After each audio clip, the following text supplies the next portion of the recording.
నమస్కారం అండి. శ్రీ వెంకటేశ చరణం శరణం ప్రపద్యే. ఈనాటి మన కార్యక్రమంలో ఒక ఆసక్తికరమైన అంశం చెప్తానండి. ఏ రోజు తలకు నూనె పట్టించి, ఒంటికి కూడా నూనె పట్టించి నలుగు పెట్టుకొని స్నానం చేయవచ్చు అంటే అభ్యంగ స్నానం. అభ్యంగ స్నానం అంటే ఏమిటి?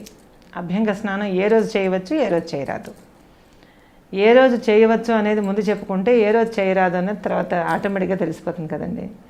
దానికి లక్ష్మీ కటాక్షానికి చాలా దగ్గర సంబంధం ఉందండి. దానికి లక్ష్మీ కటాక్షంతో ఏమిటి సంబంధం అని అంటే, ఎక్కడ పరిశుభ్రత ఉంటే అక్కడ లక్ష్మి ఉంటుందని పెద్దలు అంటారు.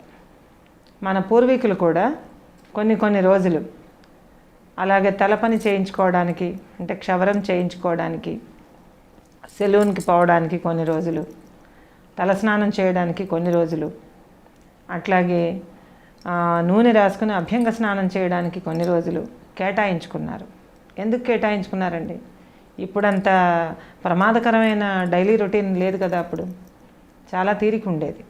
అయినా ఎందుకు కేటాయించుకున్నారు అని అంటే, వీటికి లక్ష్మీకరమైన జీవన విధానానికి సంబంధం ఉండబట్టి, అలాగే ఆయుర్భావానికి దీనికి సంబంధం ఉండబట్టి, దానికి సంబంధించిన విశేషాలే నేను క్లుప్తంగా అందరికీ అర్థమయ్యేటట్టు సింపుల్గా చెప్పేస్తానండి. దానికి మనం చేయవలసింది అభ్యంగ స్నానాన్ని చాలామంది తప్పుగా అభ్యంగన స్నానం అంటారు. అభ్యంగన స్నానం అంటే, అంగన అంటే స్త్రీ అండి, అభి అంటే ఎదురు, అంటే స్త్రీ ఎదురుగా ఉండి చేసుకునే స్నానం అని ఒక అర్థం వస్తుంది. అంత తప్పు ఉంది ఆ పదంలో. అలా అది పనికిరాని పదం. అభ్యంగన స్నానం కాదు, అభ్యంగ స్నానం అంటే ప్రతి ఒక్క అంగాన్ని శుభ్రపరచుకునే స్నానం అభ్యంగ స్నానం. ఈ అభ్యంగ స్నానం ఎప్పుడు చేయాలి? తలకి నూనె రాసుకుని చేసుకునే స్నానాలు ఎప్పుడు చేయాలి అంటే, పూర్వీకులు చెప్పిన ప్రకారంగా ఈ అభ్యంగ స్నానం అంటే ఒంటికి నలుగు పెట్టుకుని నూనె రాసుకుని మద్దన చేసుకుని స్నానం చేసుకునే తీరుబడి ఉన్న అదృష్టవంతులు ఎవరైనా సరే, అంత హాయిగా జరిపించుకునే విధానంలో ఉన్నవాళ్ళు ఎవరైనా ఉన్నట్లయితే వాళ్ళని మనం చాలా లక్కీ ఫెలోస్గా మనం భావించాలి ఈ రోజుల్లో. అంత టైం దానికి కేటాయించుకోగలుగుతున్నారు అంటే వాళ్ళ మీద వాళ్ళకు ఉండే శ్రద్ధ కారణం. మనం కూడా చేసుకోవచ్చు చిన్న అడ్జస్ట్మెంట్స్ అంతే. దీనికి ఎప్పుడు అని అంటే, అభ్యంగ స్నానం అంటే ఒళ్ళంతా నూనె పట్టించుకొని చక్కగా నూనెతో మద్దన చేసుకుని, అలాగే నలుగు పెట్టుకుని తల మీద కూడా చక్కగా మద్దన చేయించుకుని, తలకి కూడా నూనె పెట్టుకుని తలస్నానం చేసుకుని ఆ జిడ్డంతా వదిలించుకునేటటువంటి శుభ్రమైన పరిశుభ్ర స్నానం. ఈ స్నానానికి ఏ రోజు అత్యంత ముఖ్యమైనది, సర్వలాభమును కలిగించేది అంటే శనివారం అండి. అభ్యంగ స్నానం శనివారం చేస్తే చాలా మంచిది. మామూలుగా అయితే శనివారం నాడు తలకి నూనె పెట్టేసుకుని తిరగకూడదు, అది వేరు. కానీ ఉదయం ఈ రకంగా స్నానం చేసుకునేవాళ్ళు, అభ్యంగ స్నానం చేసుకునేవాళ్ళు శనివారం నాడు చేసుకుంటే సమస్తమైనటువంటి లాభాలను పొందుతారు. నువ్వుల నూనెతో ఒళ్ళంతా చక్కగా మద్దన చేసుకుని, అరికాళ్ళల్లో కూడా చక్కగా ఆయిల్ ఇంకేలాగా మద్దన చేసుకుని, 1 గంట సేపు పడుతుంది ఈ కార్యక్రమానికి. వాళ్ళు 100 రోగాలకి దూరంగా ఉంటారని ఆయుర్వేదం చెబుతోంది. అరికాళ్ళల్లో 200 వ్యాధులకి సంబంధించినటువంటి పాయింట్స్ ఉంటాయి. వాటిని నూనెతో చక్కగా మర్దన చేయడం వల్ల నిద్రలేమి దగ్గర నుంచి చాలా వ్యాధులకి ఉపశమనం కలుగుతుంది. కనుక శనివారం నాడు చేస్తే సమస్తమైన లాభాలను పొందుతారు. అట్లాగే బుధవారం నాడు చేస్తే, బుధవారం కూడా చేసుకోవచ్చండి. బుధవారం నాడు చేస్తే రాత్రి నూనె పెట్టుకుని చేయటం కాదండి, ఉదయం నూనె పెట్టుకుని శుభ్రంగా మర్దన చేసుకుని, తలకి కూడా మర్దన చేసుకుని, ఒళ్ళంతా నలుగు పెట్టుకుని చేసే అభ్యంగ స్నానం గురించి మాత్రమే నేను చెప్తున్నాను. అది బుధవారం చేస్తే ధనలాభం అంటారు. ధనలాభం కావాలి, ధనాభిలాషులు ధనలాభం కావాలి అని అనుకునేవారు అభ్యంగ స్నానాన్ని బుధవారం పెట్టుకోండి. తర్వాత అన్ని లాభాలు కావాలి, సమస్త సౌఖ్యాలతోనూ చక్కగా ఉండాలి అని అనుకునేవాళ్ళు దాన్ని శనివారం నాడు పెట్టుకోండి. అట్లాగే సోమవారం నాడు కూడా చేయవచ్చు. తప్పనిసరి అనుకున్నప్పుడు సోమవారం చేయండి. సోమవారం చేయడం వల్ల ఏంటి అంటే మనశ్శాంతి కలుగుతుంది.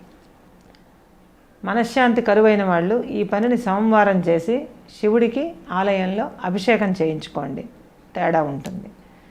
మనశ్శాంతి కావాలనుకునే వాళ్ళు, రొటీన్గా ఉండేవాళ్ళైతే బుధవారం కానీ శనివారం కానీ సర్వశ్రేష్టం, ఎప్పుడన్నా చేసుకోవచ్చు ఆ 2 రోజుల్లో. అలాగని చెప్పి మధ్యాహ్నం 1 గంటకి అప్పుడు ఖాళీ అవుతుందని 1 గంటకు నూనె పట్టించుకొని 3 గంటలకు స్నానం చేసి ఈలోపు భోజనం చేసి ఇలాంటి విచిత్రమైనటువంటి పోకళ్ళు పోకండి, అవద్దు. అభ్యంగ స్నానం చేస్తే ఉదయం 8:30, 9 లోపు అయిపోవాలి. అయిపోయి మీరు రొటీన్గా రెడీ అయిపోయి బిఫోర్ ఫుడ్ అయిపోవాలి. అది ఆయుర్వేద రహస్యం కూడా.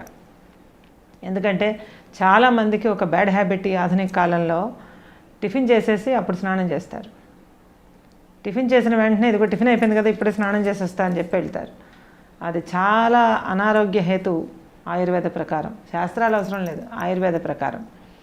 కనుక ఈ రకమైనటువంటి తలస్నానం అనేది ఆరోగ్యాన్ని కూడా ఇచ్చేది కాబట్టి పొరపాటున కూడా ఎప్పుడు ఎట్టి పరిస్థితిలోనూ మధ్యాహ్నం ఎప్పుడో చేసుకుని ఉదయం టీలు టిఫిన్లు అన్నీ అయిపోయిన తర్వాత మధ్యాహ్నం భోజనం కూడా అయిపోయిన తర్వాత అప్పుడు తీరుబడిగా కూర్చుని తలస్నానం చేసుకుని సాయంత్రం ఫ్రెష్గా రోడ్డు మీదకి వెళ్ళేటటువంటి సోదరులు సోదరీమణులు ఎవరు అలా చేయకండి.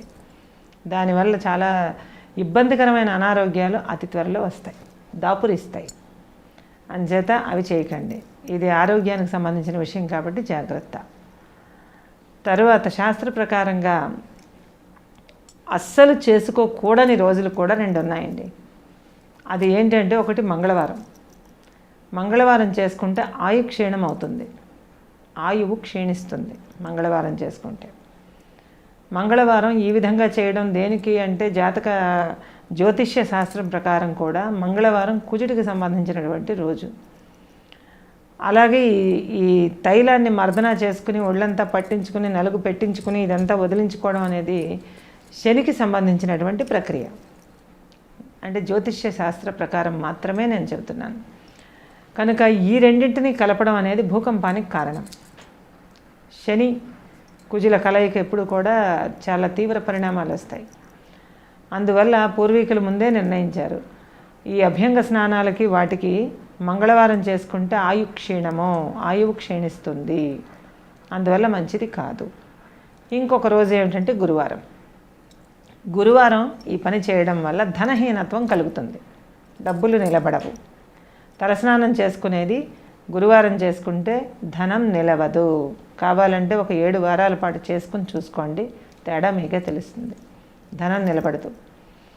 ఏ రకమైనటువంటి దైవాన్ని మనం పూజించినప్పటికీ కూడా ఆ పూజల విషయంలో, నమ్మకాల విషయంలో, విశ్వాసాల విషయంలో నో కాంట్రవర్సీ అండి. నేను చెప్తున్నది కేవలము అభ్యంగ స్నానం చేసుకోవడం గురించి మాత్రమే. మీకు నచ్చినట్టుగా చేసుకోవచ్చు, కానీ అందులో ఉండేటటువంటి మంచి చెడులు అయితే నేను ఇప్పుడు చెప్తున్నా. అంచేత మంగళవారము గురువారము ఏ స్థితిలోనూ చేసుకోకూడదు, మంచిది కాదు. ఎందుకంటే ఒకటి ధనహీనతని, ఒకటి ఆయుక్షీణాన్ని కలిగిస్తాయి.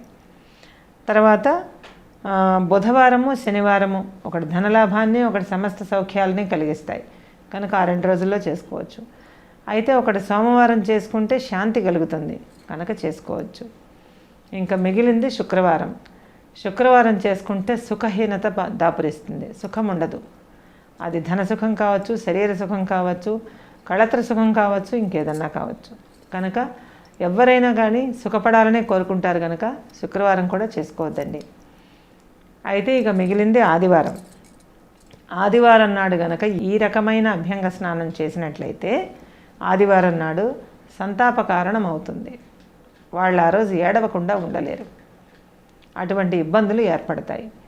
కనుక కన్నీరు అనేది అల్టిమేట్ కదండి, దుఃఖానికి, భావోద్వేగాలకి చిట్ట చివరి. కాబట్టి అటువంటి ఇబ్బందుల్లో మనం ఎందుకు పడాలి? కాబట్టి చేసుకోవాలి తప్పదు అని అనుకున్న వాళ్ళు చక్కగా బుధ శనివారాల్లో చేసుకోండి. సోమవారం తప్పదంటే చేసుకోండి. ఇంకా మిగిలిన 4 రోజులు మాత్రం అభ్యంగ స్నానానికి పనికిరావు. వాటి ఫలితాలు కూడా విడివిడిగా చెప్పాను. మీరు కావాలనుకున్న వాళ్ళు వీడియో మళ్ళీ బ్యాక్ చేసుకుని చూసుకోవచ్చు.